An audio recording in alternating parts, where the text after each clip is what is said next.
And these brains are now not just mediating the messages from the environment through one nerve cell and communicating it to muscles. They have the ability for nerves to communicate with other nerves. And when you have the ability for nerves to communicate with other nerves, either increasing their firing or decreasing their firing, you have the potential for processing information, not just responding. And this is a crucial step for consciousness, because if we're able to process information, we're able to detect, oh, there's a shadow moving across my eye spot over there, then you're able to choose different actions. You're not just immediately going to react like the jellyfish would, but you can say, okay, no, I'm going to move in this direction down there because that's a slightly darker spot than that direction over there, and that might be a place I can hide. And you're also starting to be able to learn, so you can start to reinforce these connections between these nerve cells and break down connections between another form of nerve cell. And this forms the basis of memory. Now, this is a beautiful, beautiful development, the development of the nerve that connects to the nerve and the processing power that allows organisms to select multiple different actions based upon sensing. But there's a problem with this, because if you're relying on that same mechanism that we used to of just sensing and then processing the information and then responding, which, by the way, is the current model that's often taught for how we sense and respond, then it would take a huge amount of time for you to do anything. It would just take too long. Like if I was to catch this pen, I would have to receive the information from the pen through my eyes. I would have to then process that in my visual cortex here, the shape, the direction, the amount of light bouncing off it. I would then have to send that information off to my motor cortex, which would then have to send it down to my muscles to be able to move my limb in space, to be able to then close my muscles at the right moment to catch the pen. Or not, as the case may be. But it would be too slow. We can't rely on that kind of model. We can't rely on sensing and then responding exactly to what we're sensing, because it would just take too much time. There's too much involved in that kind of process. But when we have this development of nerve cells, when we have the development of brains, what we start to be able to do is we start to be able to construct an image of our world. And the more neurons we have, the more detailed we're able to do our processing, the more computational power we have within our heads.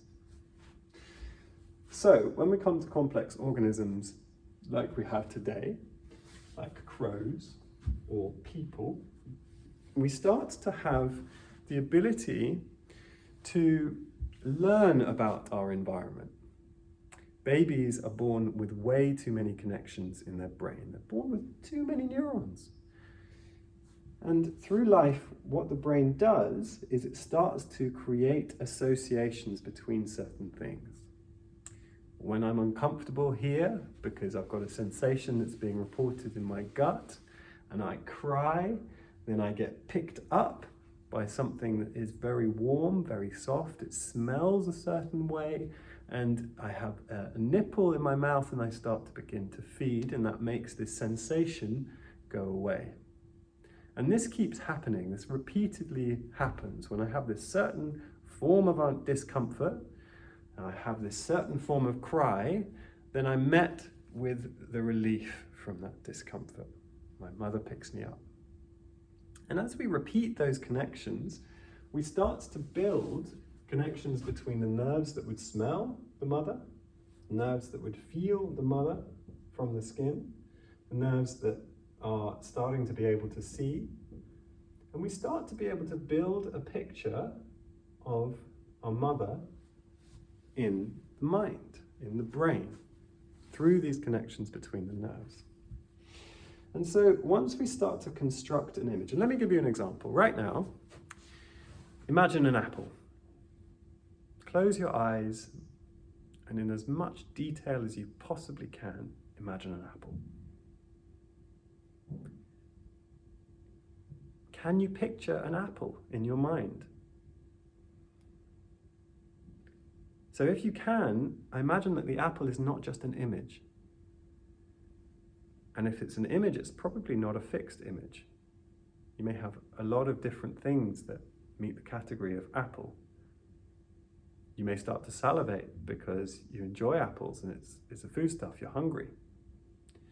You may be able to even smell and taste the apple. You may be able to feel its firmness. So what you have done through all of your experiences with apples in your past is you've constructed in your own brain an image of the apple. And this image comes with a certain set of repeated experiences that you've had with those things that we call apples. And they're made of a multisensory integration. It's not just visual information. It's all of the experiences that we've had up until this point with an apple. So what this means is that we are able to construct reality.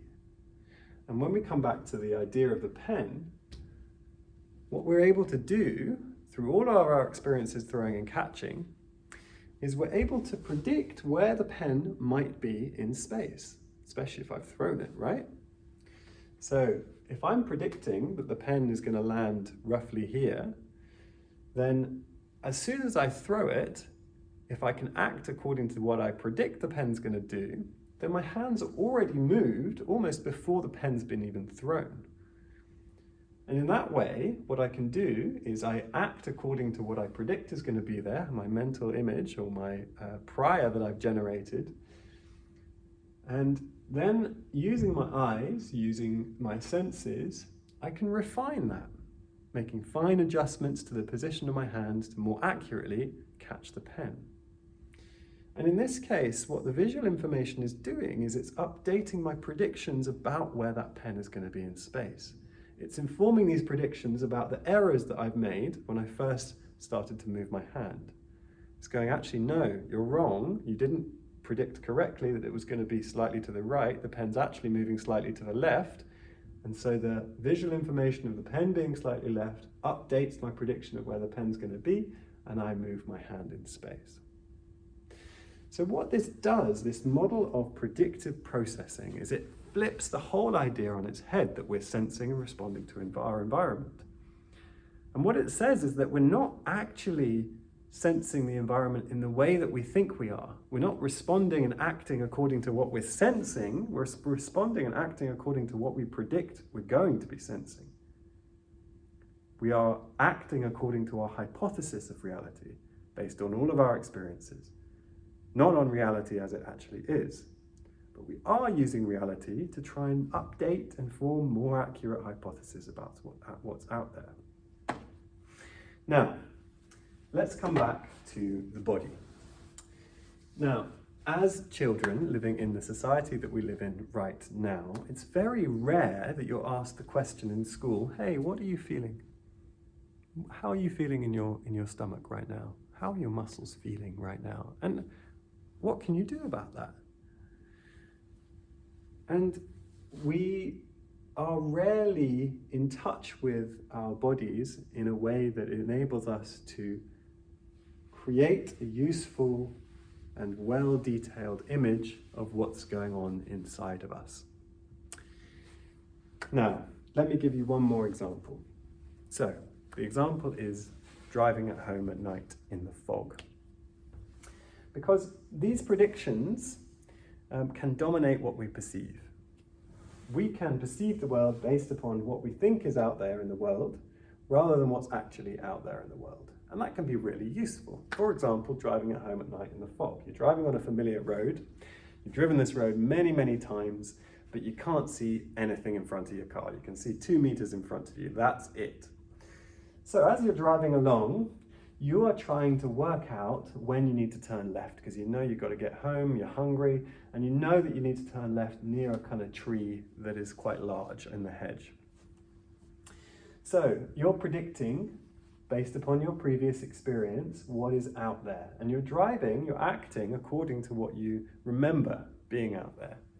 And this is in effect you acting according to what you believe is there, your priors, your predictions, as opposed to relying on the information that's coming in because it's foggy as hell and you can't see. It's unreliable, that data. So, when you see something that looks a little bit like the tree, you expect it's been about the right amount of time, you're able to then turn left and you get it right. Your perception based upon your predictions has served you well. You're able to act in the world effectively. Now, this is in contrast to a bright sunny day in a new city. You've never driven on these roads before. You are a little bit stressed and you're listening to the map and you're focusing on the road. In this case, you can see very clearly. The data you're sampling from your senses is very clear. There's no ambiguity. It's not foggy. And so you're able to then focus on your senses and you're forming the perception of the world based upon what you're seeing and feeling, because that's what's useful. You've wandered down this pyramid of prediction from what you remember and what you believe back to the senses to try and form an accurate perception of what's really going on in the moment. You're very present, you're very externally focused, because that's what's useful in that time. You're also able to sample very accurate data. The light is good, you can see well, it's very clear, there's no ambiguity. And so you're able to orientate your actions based upon that precise data. Now this is kind of like the process of meditation, right? In meditation, we're often asked to wander down that hierarchy and focus on the sense data directly, without any prior ideas of what it is. Just hear the world. Just feel the world. Put no mind in your senses. And this is in effect making your attention, which is limited, go down into the environment to try and form a feeling, a perception, not a feeling, but a perception of what is there that is accurate. Rather than using your memory or using your prior hypothesis about what's out there, you're trying to just see really what's out there, using your senses without forming any kind of hypotheses. But that relies on you having a good idea of how to use your senses in that way. So let's bring this back to pain, shall we? Let's bring this back to these multicellular organisms, these tissues. Now, these tissues in the multicellular organism, or even in the unicellular organism, have certain needs, right? They need to survive. And in order for the tissues to survive, in a multicellular organism like the crow or like us, we need to do some kind of behavior in order to survive. We need to run to go and eat, we need to drink, we need to do all of the things that we need to do to survive, to reproduce. So how do our cells communicate to us that they have needs? Cells have been communicating that they have needs ever since they've been cells. They've been trying to survive by sensing and responding to their environment.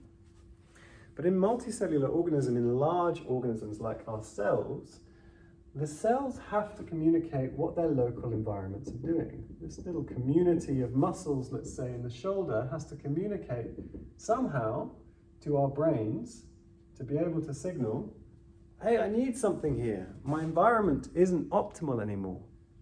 I might be damaged. I might die. And in effect, we are made up of communities of cells. We're made up of communities of cells that need a certain environment in order to survive. And just like in the jellyfish, they've evolved to be able to check in on the survival of their cells by being sensitive to mechanical stimulus. We still are sensitive to mechanical stimulus. If you poke us too hard until it might damage us, then we tend to withdraw away from that stimulus because it hurts, right? So suffering, especially suffering with pain, is inherently very motivating. And in evolutionary terms, it is a reaction to the needs of the cells.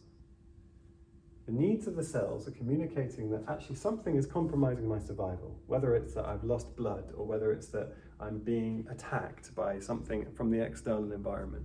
You need to move away from this. I need you to motivate yourself to get away so I can survive, I can be healthy.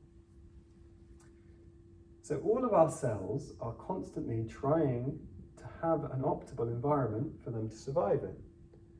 And they're constantly trying to get us as an organism to optimize their health, their environment.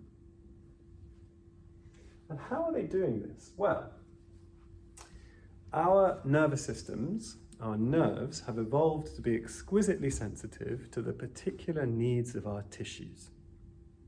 Now, let's say, for example, your skin, and you're a certain community of cells that is mediating the relationship between the outside world and protecting everything that's inside. What kind of information might you need to communicate? Well, you're probably going to need to communicate temperature, because when you move through your environment, if you suddenly step into a freezing cold river, it's the skin that's going to encounter that temperature change first. And we need to maintain a certain temperature to live. You probably need to be sensitive to mechanical stimulus like touch or pressure, because you're going to encounter touch and pressure all the time. So our nervous systems have evolved to be sensitive to the particular needs and particular stimulus that tissues are exposed to. Our internal organs, like our liver, for example, isn't sensitive to cutting. It isn't sensitive to pressure, because it's inside us and it never really, if we're alive, exposed to that kind of stimulation, we hope, until the dawn of modern medicine, when we were able to cut people open and sew them back and they still live. But the liver hasn't quite caught up with that kind of modern evolution, and so it's still insensitive to slicing. But the skin is exquisitely sensitive to it because it happens to it all the time. It needs to protect against that. So our nerve cells have evolved to be communicating to our brains the specific needs of the tissues in our body. Our muscles are exquisitely sensitive to changes in blood supply, because when our muscles are working, they need a constant supply of blood and oxygen in order to carry on working. They're very, very energy demanding. And so if we're able to check in on the levels of oxygen and blood supply to our muscle tissues, we're able to make sure the muscles have enough to be able to survive. Some of the ways in which we're going to do that is if my muscle becomes ischemic, like if you were to sit against a wall in a squat for a while, your quads are going to quite quickly start to scream at you. They're going to become uncomfortable. And effectively, that is the muscles screaming to your brain going, I need some bloody oxygen down here. Can you please stop doing what the hell it is that you're doing? Start to breathe deeper and move me in a different direction. Now, when we contract muscles, we compromise the blood supply to that muscle if we sustain that contraction. That's because when we tense a muscle, like if you clench your fist now, the muscle gets larger in volume. And these little blood vessels, which are tubes effectively going through the muscles, get squished when you increase that muscle's volume and tension. When they're squished, you can't push as much blood through the tubes, and so you don't get as much blood going to that muscle. Now, this happens all the time if you're working in an office. You're sitting there, you're typing away. The muscles in your shoulders are continually contracted to hold the weight of your arms. And the muscles, therefore, don't get as much blood supply because those little blood vessels are compressed, they're metabolically active, and they start to scream at your brain going, hey, I need you to move. But what do we do in modern day society? I can't move right now, I've got this deadline to do, I need to finish this work, otherwise my boss is going to fire me and then I'm not going to have my job anymore, and then my family aren't going to be able to eat, and I'm not going to be able to live in my mortgage, and my home is going to collapse and I'm going to die. We have an environment where we need to ignore our own internal bodily signals for the sake of making money and for the sake of survival. And we have the environments environments today don't require us to move very much. It's very different from how we've evolved. That is if you're living in an office job, I'm assuming. So, the tissues will communicate their specific needs to our brains, to us, to our consciousness. And they communicate these needs via suffering, in pain. And effectively, The body is trying to constantly maintain its health. It's trying to constantly inform you about its state in order for us to survive better. And remember in the beginning when I talked about interoception being the perception of our internal worlds, our internal state.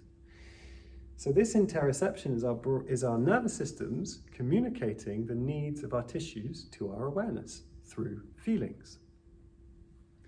Now, if we take this muscle, let's say in our shoulder, that is screaming at us that it needs more blood supply.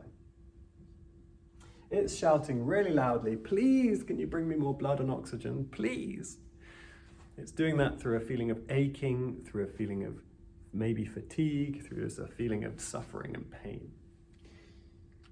If we then start to breathe deeper, concentrate on relaxing those muscles, and gently move them.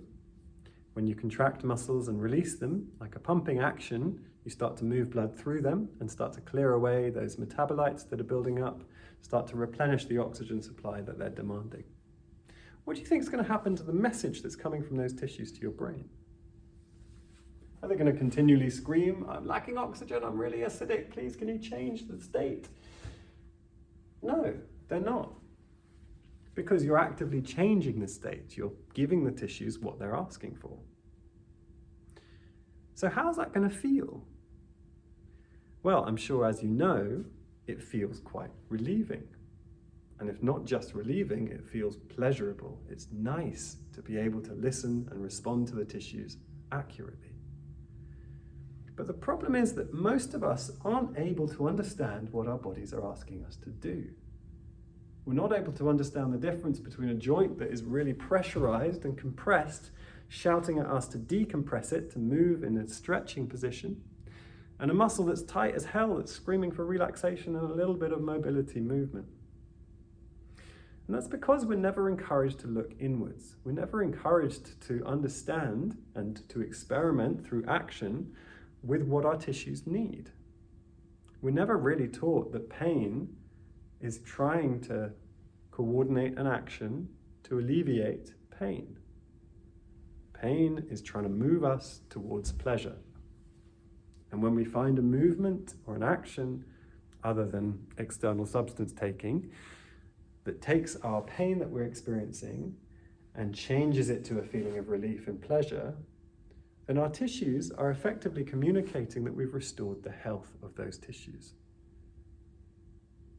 Restoring health feels good, and it should do, because we're inherently motivated by suffering.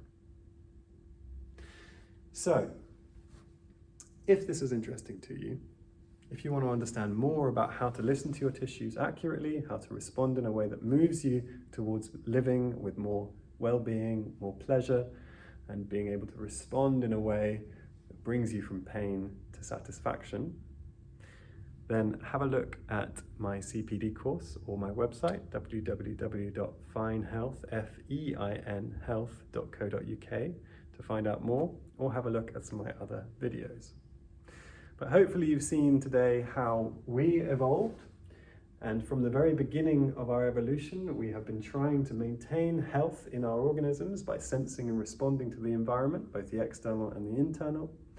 How when we evolved complex nervous systems, we started to move away from just sensing and responding to our environment, but starting to construct our own internal environment.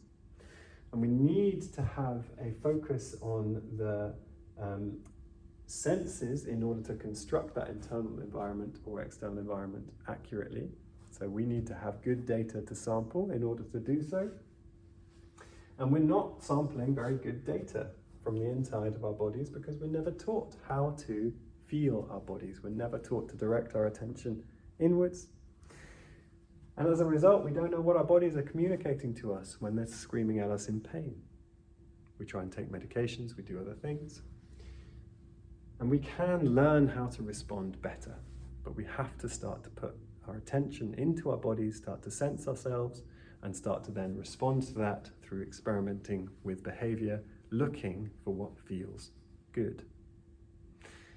So, I hope you enjoyed today's presentation. I look forward to hearing from you again in the future. Please like and subscribe. That's the first time I've said that. That feels weird.